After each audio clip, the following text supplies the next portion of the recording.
I've lived in this house for 3 years. I know every corner, every sound it makes. The creak on the third step, the small draft that comes through the kitchen window when the wind blows from the east, the way the floor in my bedroom dips slightly near the closet. I know this house, or at least I thought I did. I don't go into the basement much. It's not that it's scary, not in the way movies make basements scary, but it's always been a place I avoid unless I need to do laundry or store something I don't use. The air down there is colder than the rest of the house, even in the middle of summer, and it smells like dust that's been sitting for decades. Last night, close to midnight, I went down to switch the laundry. The house was quiet, the only sound coming from the dryer. I held onto the railing as I stepped down the old wooden stairs. Each step groaned under my weight, the sound echoing in the still air. When I reached the bottom, I stopped. There on the far side of the basement was a door. I froze, staring at it. My brain immediately told me this was wrong. That wall had always been solid concrete. No openings, no doors, nothing. I had been down here dozens of times. There was no way I had missed something like that. The door looked old. The wood was dark and warped from moisture. The paint, if it ever had any, had peeled away long ago. The handle was black iron, the kind you'd see on barns in old photographs. I took a step toward it, my heart starting to pound. My first thought was that someone had broken in. But how would they even get inside without me hearing? And why would they build a door? I was maybe 6 feet away when I heard it. A faint scraping sound from the other side. I froze again, every muscle in my body going tight. The scrape came again, slow and dragging, like something heavy was moving along the floor. And then I heard it, a whisper. It was so faint, I thought I imagined it. A thin, breathy voice, just barely reaching my ears. Let me in. The hairs on my arms stood up. My first instinct was to run back upstairs, but I couldn't move. I stood there listening. The whisper came again, a little louder this time. Let me in. I swallowed hard, forcing myself to step back. My foot hit something, a small cardboard box I'd left on the floor, and the sound seemed to echo in the quiet basement. That's when the knocking started. 3 knocks, slow, heavy. I turned and ran. My feet hit the stairs hard, my hands gripping the railing, so tight, my knuckles hurt. I didn't look back. I didn't want to see if the door was opening. When I reached the top, I slammed the basement door shut and locked it. My chest was heaving, my skin clammy. I stood in the kitchen, trying to convince myself that I had imagined it, that it was just the house settling, or maybe a raccoon under the foundation. But deep down, I knew better. I barely slept that night. Every sound in the house made me jump. At one point, I thought I heard something faint, a soft knock, coming from beneath the floor. When morning came, I felt foolish. I told myself I'd go down there in the daylight, prove there was nothing to be afraid of. I made coffee, stood at the top of the basement stairs, and took a deep breath before going down. The light from the single bulb swung gently above me. As I stepped off the last stair, the door was still there, only now it was open. The door wasn't wide open, just a few inches, enough to see darkness beyond it, deeper than the rest of the basement. I stopped halfway across the room, my body telling me not to get closer, my curiosity pulling me forward anyway. The air coming from that gap was colder than the rest of the basement, damp too. I could smell something faint, like wet earth, mixed with metal. I told myself to just close it, push it shut, lock it if I could, and forget I ever saw it. But before I could take another step, the door moved, slowly. It creaked open another inch, then another. I couldn't see anything inside, but I swear I felt something move in the dark. A slow, shifting presence, like someone was standing just far enough back to stay hidden. My mouth was dry. "Hello?" No answer. I don't know why I said it again, but I did. Louder this time. That's when the voice came. Not a whisper now. Not soft. This time it was clear. Daniel. I stumbled back, hitting the dryer behind me. My chest tightened. Hearing my name from something I couldn't see was worse than anything else. I didn't know if I should run or grab something to defend myself. Then from the dark space inside, something scraped along the floor again. The same slow drag I'd heard last night. I couldn't take it anymore. I turned and ran for the stair. My feet hit each step so hard. It felt like they might break through the wood. I didn't look back. I didn't need to. I could hear something moving behind me. Not footsteps. More like a rush of air. Following me. I slammed the basement door shut again, locked it, and pressed my back against it. I stayed there for a long time, listening. No knocking this time, no voice, just silence. Hours passed. I didn't open that door again, not that day, not the next. But I started noticing little things in the house. The sound of someone walking in the hallway at night when I was in bed. The faint smell of that wet metallic air in random parts of the house. And then 3 days later, I woke up to find the basement door open. Not the one downstairs. The one at the top of the stair. The basement door at the top of the stairs was standing wide open. The dark mouth of the stairwell yawning at me.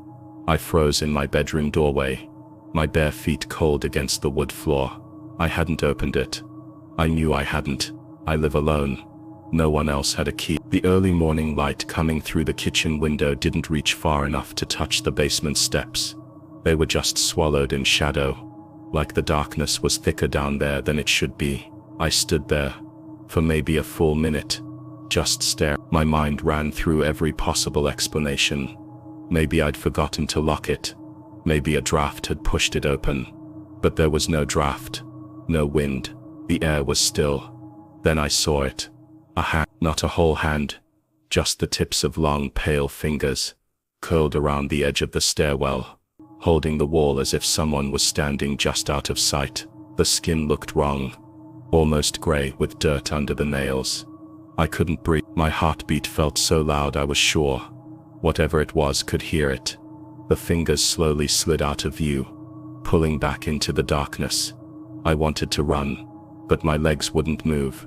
I grabbed my phone from the counter and dialed 911 with shaking hand. When the dispatcher answered, I told her someone was in my house.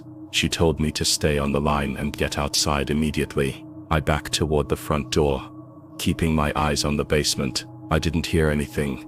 No footsteps, no movement. When I got outside, I didn't stop running until I was across the street. The police came within minutes. 2 officers went inside while I waited on the curb, my whole body trembling. When they came back out, they told me they didn't find anyone. No sign of forced entry, nothing disturbed. They said the basement door was locked when they went down. I know what I saw. I didn't go back inside until that night. I told myself I'd just keep the basement locked, never go down there again, and maybe somehow this would all stop. But at 2:17, I woke up to the sound of knocking.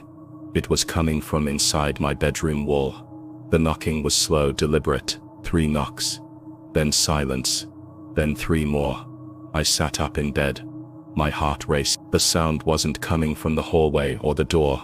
It was inside the wall, just a few feet from where I slept. I pressed my ear against it, my breath shaking, and that's when I heard it. Breathing. Not mine, not soft or shallow. It was deep, steady, like someone standing on the other side of a thin barrier, waiting. I jumped back from the wall and turned on the lamp. The light didn't make me feel any safer. The room was empty, but the air felt wrong. Thick, heavy, like before a thunderstorm. I grabbed my phone again, but I didn't dial anyone this time. Who would believe me? The cops had already thought I was imagining things. The knocking started again, closer now, as if whatever was inside had moved. Then it stopped. A faint voice came through, muffled by the wall. Daniel, open the door. I stumbled back, hitting the edge of my dresser. I wanted to scream, but my throat was dry. There was no door in that wall. Not in this room. Not anywhere upstairs. But the voice made it sound like there was hidden just out of sight. I didn't sleep for the rest of the night. I sat in the corner of my room, watching the wall, waiting for something to happen. Nothing did. By morning I was exhausted, my head pounding. I decided to get out of the house for a while, maybe clear my head. But when I came back that evening, there was something waiting for me. On the kitchen table sat a small object. It was old, wooden, and shaped like a doorknob, and it was covered in dirt. I didn't touch it. I didn't want to, but when I leaned in to look closer, I saw something scratched into the wood. A single word. Basement. I stared at that word until my eyes blurred. Basement. It felt like a command, not just a label. Like whoever or whatever left it wanted me to go back down there. Every instinct screamed at me not to. I should have taken it outside, thrown it in the trash, burned it, but I couldn't bring myself to touch it. I left it sitting on the table and walked away, trying to ignore it. I turned on the TV, cranked the volume up, but the sound didn't fill the house the way it should. It was like the walls were swallowing it. By nightfall, the air in the house felt colder again. The same damp, metallic smell drifted in from somewhere I couldn't pinpoint. I checked the basement door, still locked. At 11:43 p.m., the knocking started. This time, it came from the basement itself, loud enough to make the floor vibrate under my feet. 3 knocks, then silence. I stood in the hallway staring at the door, my heart hammering in my chest. My mind told me to stay put, call someone, leave. But my feet moved anyway, step by slow step, until I was standing right in front of it. The knocking started again, faster, harder. Then I heard the voice. Daniel, you left me waiting. My hand shook as I reached for the lock. I don't even know why I was unlocking it. Curiosity, fear, some part of me that didn't feel like my own. The lock clicked. The smell hit me instantly. Damp, rotting earth. I opened the door. The basement light was on, but it barely lit the top of the stairs. The rest was swallowed in shadow. I could see the door on the far wall, the one that wasn't supposed to exist, standing wide open. The scraping sound came again, louder this time, like something heavy dragging itself across the floor inside that black space beyond the doorway. Come in. The voice. I gripped the railing and started down, each step groaning under my weight. My chest tightened with every breath, but I couldn't stop moving. When I reached the bottom, I realized the sound wasn't coming from inside the door anymore. It was coming from behind me. I froze at the bottom of the stairs. That dragging sound was closer now, right behind me, maybe just a few feet away. My skin prickled, and the tiny hairs on the back of my neck stood straight up. I didn't want to turn around. I knew I should. Every part of me was screaming to run up the stairs and out of the house, but something about the air changed. It felt thick, heavy, pressing against my back like a weight. Slowly, I turned my head. There was nothing there. At least, not at then. Just past the edge of the basement light, I saw movement. A shadow darker than the darkness around it, shifting, pulling itself along the floor. It was long, thin, and the way it moved wasn't right. Like its arms were too long and its body bent in ways it should. It stopped when it noticed me looking, and then it smiled. I don't mean I saw teeth. I mean I felt it smiling, like the air between us stretched tight and cold, and I just knew. The thing started crawling faster, its long hands scraping the floor. I stumbled backward toward the strange door on the far wall without thinking. The smell coming from inside that doorway hit me again. Wet dirt, rust, and something sweet underneath, like rotting fruit. I wanted to gag, but the sound of those hands dragging closer left me with no choice. I stepped inside.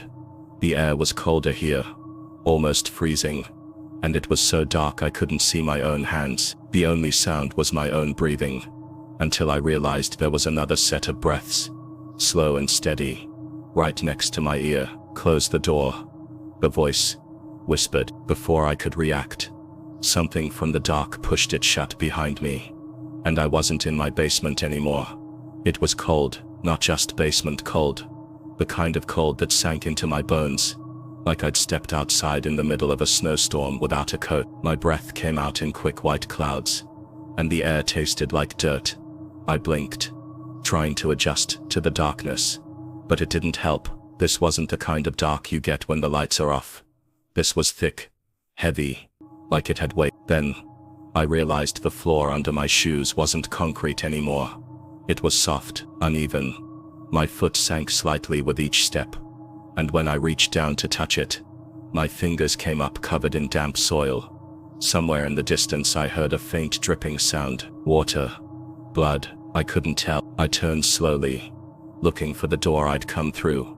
But it was gone. No wall. No frame. Just the same endless black stretching in every direction. Panic started rising in my chest. I picked a direction and began walking. My footsteps muffled by the soft ground. The dripping sound grew louder, echoing in the dark. Then I heard something else. A low, wet breathing. It was close.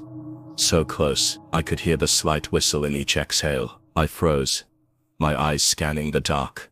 But there was nothing to see. Still, the breathing kept getting louder and lower, until it felt like it was circling me. I spun around, my heart slamming against my ribs, and that's when I saw them, faint, pale shapes appearing in the black.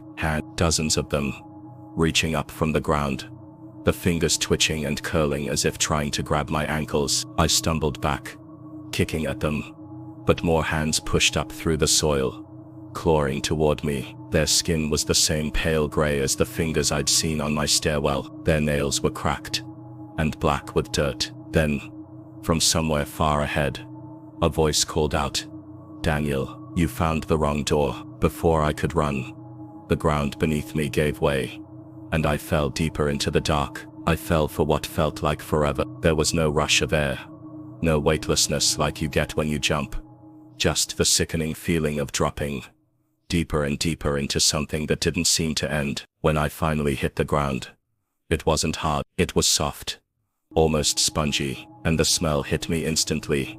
Thick, sour and sweet, all at once, like meat left out in the sun. I gagged and rolled to my side, coughing. It was darker here, if that was even possible. The blackness felt alive, like it was pressing against my skin. I could hear faint noises now.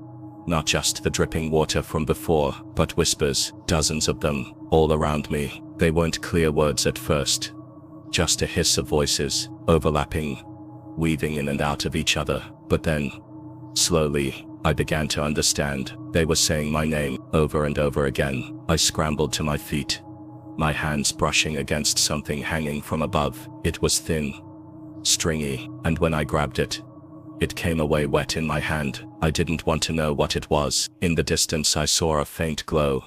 Pale, sickly yellow. It was the only light in this entire place. I started moving toward it, my footsteps silent on the strange ground. The whispers grew louder. "Daniel, come closer." As I walked, shapes began to emerge in the light. At first I thought they were trees. Tall, thin, swaying slightly. But as I got closer, my stomach turned. They weren't trees, they were bodies, dozens of them, hanging upside down from the ceiling by what looked like roots or tendrils. Their faces pale, their mouths hanging open. Some of them twitched, like they were still alive. I backed away, my foot crunching on something. I looked down and saw a doorknob, old, wooden, just like the one I'd found in my kitchen. But this one had a word scratched into it too. Upstairs. Before I could process it, all of the hanging bodies' eyes snapped open at once, and every single one of them turned to look at me. They didn't move at first, just stared. Dozens of eyes, pale and glassy, locked on me in perfect unison. Then, one by one, their mouths began to close. The sound was awful. A slow, wet click, as each jaw shut tight. The whispers stopped. The air went dead still. I took one shaky step back, and that's when the first one moved. Its body swayed harder, the tendril holding it creaking like an old rope. Then, with a sharp snap, it fell from the ceiling and landed on its hands and feet, bent wrong, like its arms were too long to belong to a human. It scuttled toward me, so fast, I barely had time to react. I turned and ran, my shoes slipping in the damp soil, the sound of its limbs hitting the ground too close behind me. Then I heard more snapping above, The sound of tendrils breaking one after another. They were all coming down. I didn't look back. I kept running toward the pale yellow glow in the distance, praying it was some kind of exit. The air grew colder, my lungs burning with each breath. The light got brighter, closer, and then I saw it.